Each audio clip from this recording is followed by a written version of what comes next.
Joining me now from Bowling Green, Kentucky, is Republican Senator Rand Paul. Senator Paul, welcome back to Meet the Press, sir. Good morning. You know, during the campaign, you lamented the fact that when you got into the race, you were doing things like speaking at Howard, trying to expand the tent of the Republican Party and try to beat back this stereotype about the Republican Party. And you lamented at the time the language candidate Trump has used. As president, when he's gone down these roads, you've actually pulled back and you've not gone after him for specific comments. You've hit him on policy, but not comments. Where are you on this? You know, I don't think the comments were constructive at all, but I also think that, to be fair, we shouldn't draw conclusions that he didn't intend. I know personally about his feelings towards Haiti and towards Central America because when I was not a candidate for president and he wasn't a candidate for president, I went down there on a medical mission trip. I did about 200 cataract surgeries with a group of surgeons in Haiti and the same in Central America. And when we asked Donald J. Trump as a private citizen to support those trips, he was a large financial backer of both medical mission trips. So I think it's unfair to sort of draw conclusions from a remark that I think wasn't constructive, is the least we can say.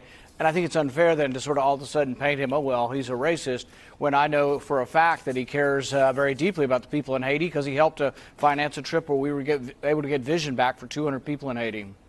I guess, though, are you more disturbed, though, by the comment? It's less about the vulgarity and more that he seemed to say, why can't we have immigrants from Norway as opposed from African countries? Look, people, I tell you this, many non-white Americans hear, oh, so he wants white people, not black people. Right. But I think people jumped a little bit to a conclusion. Let's take the whole scenario and put different words in there. And let's say we'd rather have people from economically prosperous countries than economically deprived countries. Or we realize that there are more problems in economically deprived countries. Therefore, there's a bigger impetus for them to want to come. And then it wouldn't have been so controversial. There still might have been some controversy, but it wouldn't have been so much. What I can say is that if you do a poll, and one of the worldwide polling companies did this, and they asked people in 50 countries, would you like to come to America? It's about 700 million would come next year. We would double our population. Right. So practically, we're a great place, and practically we do have to eliminate it. And if you look at where they'd rather come from, if you live in a very, very poor, economically distressed country, you're more likely to want to come than if you live in England or Norway. That's the story of the United States. That, it confuses. That's the story of the United States, right? He confused it. Say again? That's the story of our country.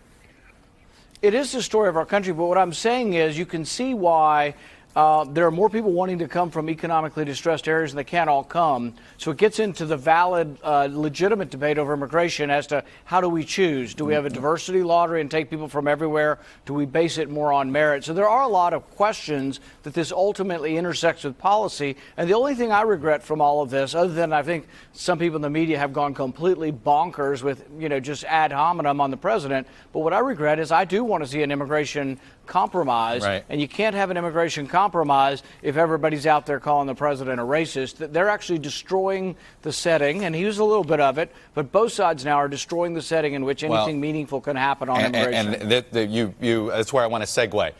You said the word merit. The president this morning in a tweet said, I, as president, want people coming into our country who are going to help us become strong and great again, people coming in through a system based on merit, no more lotteries. But define merit. And I sit there and is merit political asylum? Is merit running away from poverty? What is merit? Because that is a eye of the beholder word, sir.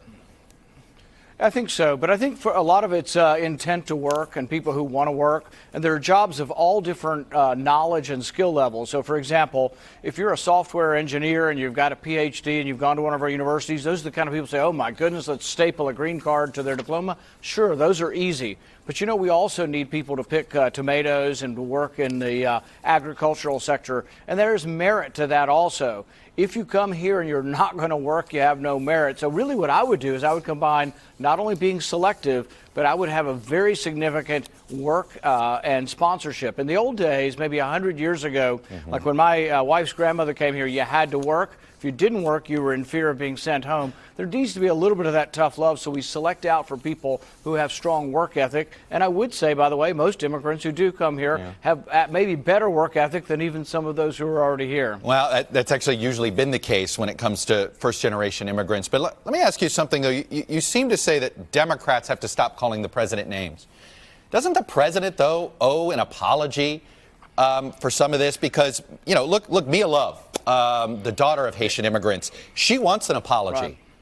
And he hasn't issued one. But I'll tell you, there are two different standards here. In 2013, Lindsey Graham said the exact same thing the president did, but he used the word hellhole. That we can't have everybody coming from every hellhole on the planet to here. And now everybody thinks Lindsey Graham's a great statesman because he's put out this thing about American ideals and stuff, which was a good statement. But he said almost the identical thing to the president in 2013. So I think we have a selective remembering, and we've decided that, and people have. But wait. Hasn't the president news networks, they've decided. But Senator, hasn't the president earned this skepticism on his own? I mean, he's the one tweeting these remarks. He hasn't.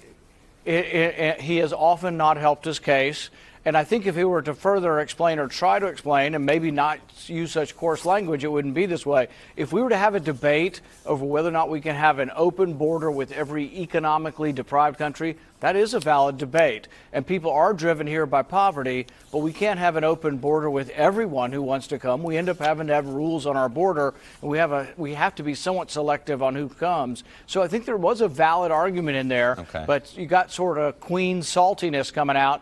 And then I think people have misinterpreted it that he's a racist. But I can tell you that when I went to Haiti and was doing a medical mission trip, he was very concerned about those in Haiti and wanted to help them to restore their vision.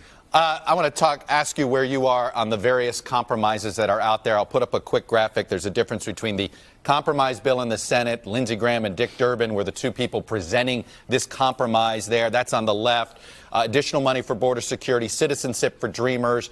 Dreamers' parents would be protected, but no citizenship. Diversity lottery ended, but those slots reallocated.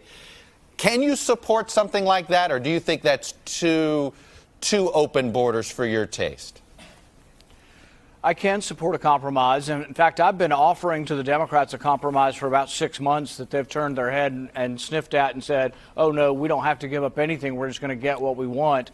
My compromise all along was those who are here, the kids that came here, their parents brought them here illegally, we could internally immigrate them, but just count them against the normal totals. So like next year, 1 million people will come. And if you had 200,000 Dreamer kids, have 1 million minus 200,000 come next year, and we count the 200,000 as part of the million that would have come anyway. That way your immigration totals aren't going up, they're staying the same, and you're internally immigrating people who are already here. I think that's a compromise. But the Democrats have sort of sniffed at that and said, oh, no, we want just, our Dreamer Act without anything. But now I think the president has changed the dynamic.